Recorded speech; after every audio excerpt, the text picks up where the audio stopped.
It's Gaz, and welcome back to another Warframe video. So with that update like 2 days ago, we had so many things added that is honestly kind of overwhelming. To the extent that we actually have a FOMO event going on right now that I almost forgot about that only goes on for the next 5 days. So let's go over the Last Chance Aya Resurgence, and also the return of Glaive Prime and Ember Prime, which a lot of people didn't believe me on when I said it before. Before we get into this stuff and talk about how you should probably make sure you get this before it's gone, make sure to sub to this channel. We do daily Warframe video uploads, build videos, news videos, discussion videos, all that kind of stuff. You're in the right place for Warframe content. And yes, we'll have a new Rhino build video probably on Tuesday, and a top 10 arcanes to farm guide on Monday for the Belly of the Beast. And yeah, sorry for PlayStation players that cannot play the game right now. But hopefully it comes back in the next couple of days, because you're going to not want to miss out on this. Alright, so let's get right into it. So what is happening for the next 5 days, and what are you potentially going to miss out on majorly if you don't, come in and spend your resources or whatever? Well, it's mainly the Resurgence Aya event, which has been going on since like December of last year. It's on its last few days. So there's multiple ways to check the Resurgence, but we're going to go here in the market and click the Prime Resurgence button. So yes, there is a lot. There is like 3 full rows of Prime stuff here. Now, some of it is sticking around after these last 5 days when Anaros and Ash come back. But most of this stuff is going away after those 5 days, okay? The things that are sticking around for 60 days are Ember and Rhino. That includes their weapons to the Sicarius Prime, Glaive Prime, Boltor Prime, and Ankyros Prime. Because Ember and Rhino are heirloom now, their stuff is sticking around for 60 days. But yes, you got Gara, Titania, Hydroid, Mesa, Equinox, Wukong, Atlas, Vauban, Frost, and Mag, all going away in 5 days. Now, when they'll come back is unknown, but since they were here for, a while, I would expect them not to come back for quite a long period of time after this. Now, as far as what you're missing out here if you don't grab this stuff, there are some really top-tier items for sure. Not to mention the cosmetics, too, like the Edo Prime armor set. Now, this is going to be only for cash, Regal Aya, but for normal Aya, you get the relics to farm these frames, not with their cosmetics. So, for example, like the Lith O2 could give you Loki parts, the XL4 could also give you Loki parts. So, I'm going to go over and tell you guys what I think you will be missing out on if you did not grab some of these things. Keep in mind, though, that Ember and Glaive and Rhino will be here for 60 days, so I'm not going to include those on the list, although you should get all that stuff in that access, in my opinion. Okay, well, at least for Mastery. The Glaive is nice. The Ankyros is definitely more on the Mastery side, and the Boltor Prime, I used the Boltor for level 10,000 for my Rhino video on Tuesday. Okay, so let's go over all this stuff as far as what you're missing out on. So for Volt, does this bring it up here? It does, okay. So for Volt, you're not missing out on Volt that much. It is nice to have him just like easily farmable like this. But the thing about Volt, and also he has no weapons here as you can see, Volt actually is available from Borrow Katir for his relics. So he's not only for Aya. So if you don't want to drop your Aya on Volt for Volt relics or whatever, don't worry. Whenever Borrow brings the relics back, he'll have his own special relics. So I got a bunch of them. But really, you don't need to worry about the Volt one. Unless you really want to upgrade your starter frame from Volt Normal to Volt Prime, you could definitely hold off on that one until Borrow shows up with it. Next one, Loki Prime. You are not missing out on Loki himself, but his Bow Prime Melee and Worm Prime Sentinel are pretty decent. The Bow Prime is pretty good for melee influence with good range and with minus impact Riven, and Worm Prime can prevent status procs every so often with the Negate ability. Loki himself is not really a DPS frame. He's more of a trickster, like utility frame. But yeah, he's nice to have. I would say you're not really missing on anything here that badly. Maybe Worm Prime, maybe Bow Prime. But yeah, and Loki only comes from Aya here. But Loki is not meta at all, so yeah. Rhino, you're not missing out on anything here because you can farm this for like the next 60 days. But yeah, Boltor Prime and Rhino Prime are both really good. And Ankyros is not. For Nyx Prime, she also is not really a frame that you're missing out on because Nyx Prime actually comes from Void Storm relics all the time. You do not need to use Aya for Nyx ever, technically. But as far as what's good here, Nyx Prime, the frame is very good, especially with her rework. She's one of the best frames in the game. Cindo Prime is no Incarnon, you can pass it, and Haku Prime, no Incarnon, you can pass it as well. Moving on to Limbo. Limbo is not exactly everyone's favorite nowadays. He was good for a while, but he's definitely more of a troll frame nowadays.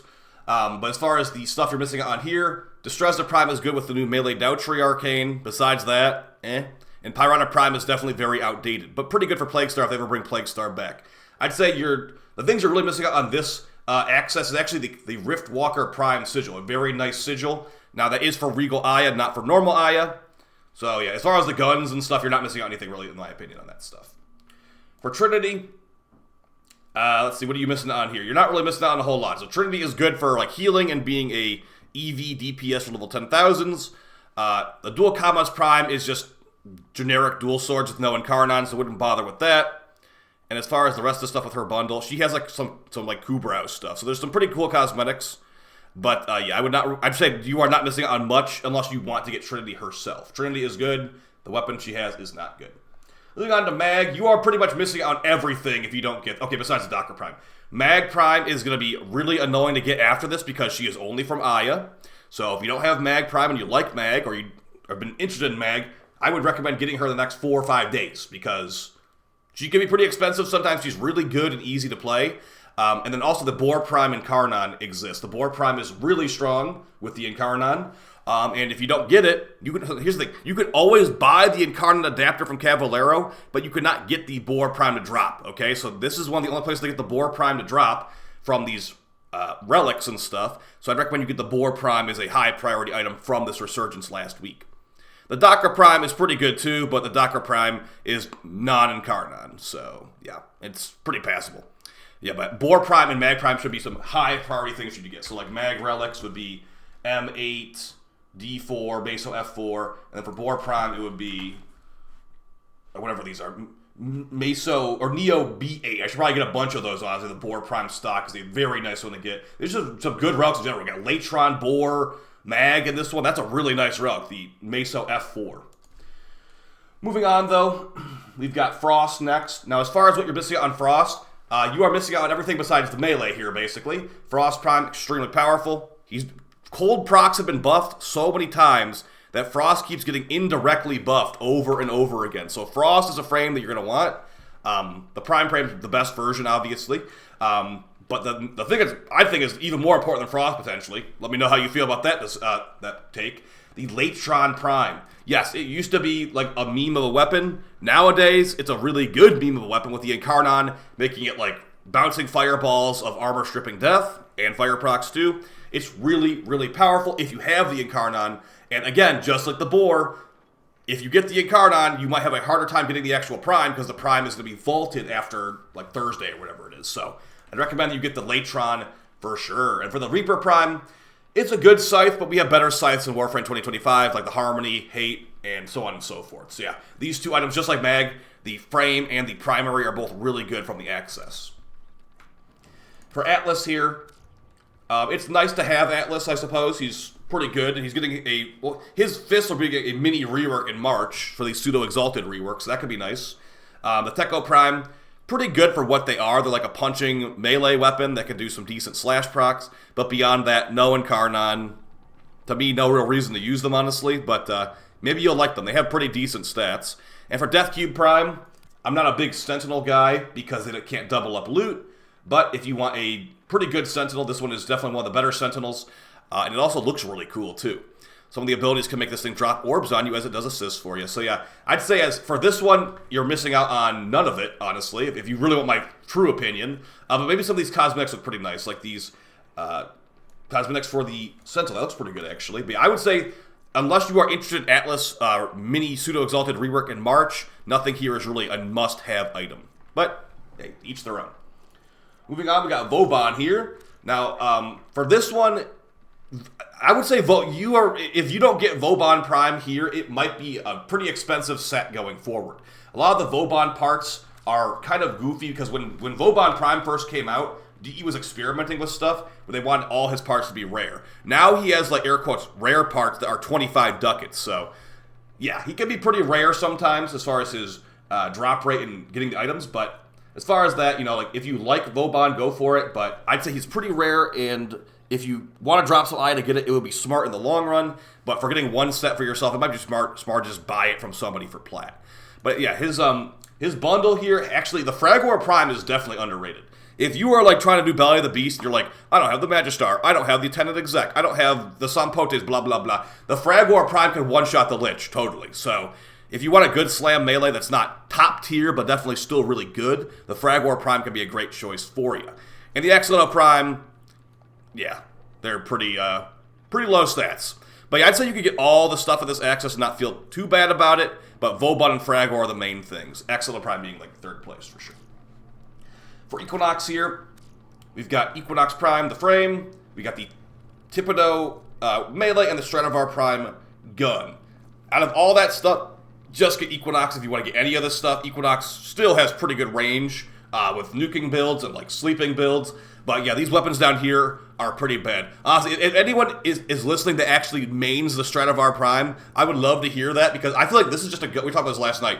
This is just a gun that nobody mains. It's really underwhelming. I call it the Badavar Prime. I know, really funny joke.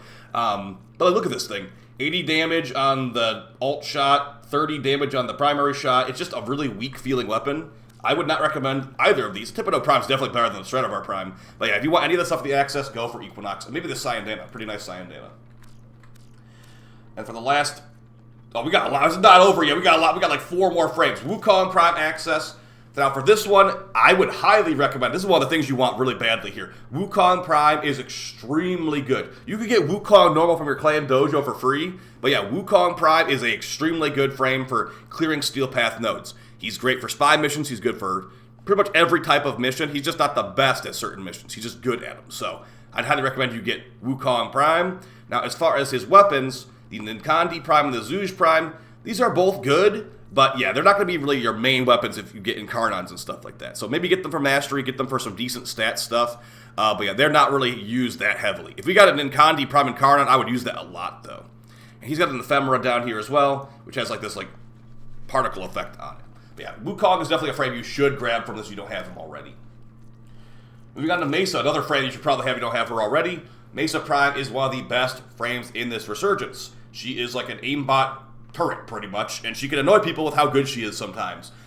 Beyond that, Redeemer Prime is pretty strong in 2025, but it's definitely not meta, and the Gara Prime is actively annoying to use, in my opinion. So I'd skip on both of these and go for the frame for sure, because she's really, really good. Also got a special helmet if you'd like Mesa Prime a lot. It's a special Prime helmet for her that you have to get for Regal Aya. Yeah, Mesa's a really, really good one. Requires a lot of mods to level up and stuff, but really powerful once you get together. Now for Hydroid, I'm a little bit conflicted on this one because, you know, Hydroid's rework was really strong, but at the end of the day, Hydroid is not a very popular frame even after his rework. So if you haven't played in a while, Hydroid now is the Corrosive Pirate King. He basically he had his passive is Green Shards before Green Shards even existed. So he's really good at Corrosive. All his abilities do Corrosive now. But that being said, and also you can give it big Corrosive buffs too. That being said, I don't see people playing Hydra that often for Void Cascade, for anything really, so I feel like he just didn't become as popular as the rework really should have made him. But yeah, that being said, he is very strong, so if you want a strong frame, and you haven't played Hydra before with his rework, I'd recommend him. And the weapons though, Nami Skyla Prime, just some really strong dual swords with no Incarnon, and Ballistica Prime, just kind of a meme. The Nami Skyla Prime, I would say, is better than the dual Kamaz Prime, if you remember us talking about Trinity's dual swords earlier. But yeah, that's pretty much where it stops. You can use Incarnon dual swords and replace that any day of the week. One of the last two here, one of the most important frames of the entire thing is Titania Prime. Titania Prime is one of the best frames in all of Warframe for speedrunning. For speedrunning missions, she is one of the best there is. You can put a helmet ability on one of her ability slots like Lantern or whatever, and now you can use Thermal Sunder from Gauss to nuke down the room and fly through the room at very fast speed. She is also one of the fastest frames in the game too, for just flying across the plains at max speed. So because of that, and because Titania Prime is better than Titania Normal, I'd highly recommend you get Titania Prime in these next couple of days. The reason that she's so much better is because the base stats are increased, but also when you're in the Void and you're on a Prime frame, if you fly near a Death Orb, it gives a big burst of energy. And since Titania is meant to be farming lots and lots of relics, opening relics in the Void, that lets you get a better energy economy as Titania Prime massively. So I'd highly recommend Titania Prime as one of the frames you pick up from this if you don't have her already. As far as her weapons, Pangolin Prime, a very, very hard-hitting sword. but very, very slow sword as well at that 0.917 attack speed. I'd recommend it, but it's also not a must-have at all. And the Corinth Prime, definitely a little bit better with Crux nowadays than it used to be, but yeah, you could definitely get away with skipping this thing if you don't have a ton of Aya to farm every little item in this Resurgence. But yeah, pretty powerful shotgun. Also got a universal Arcwing skill, looks like, too.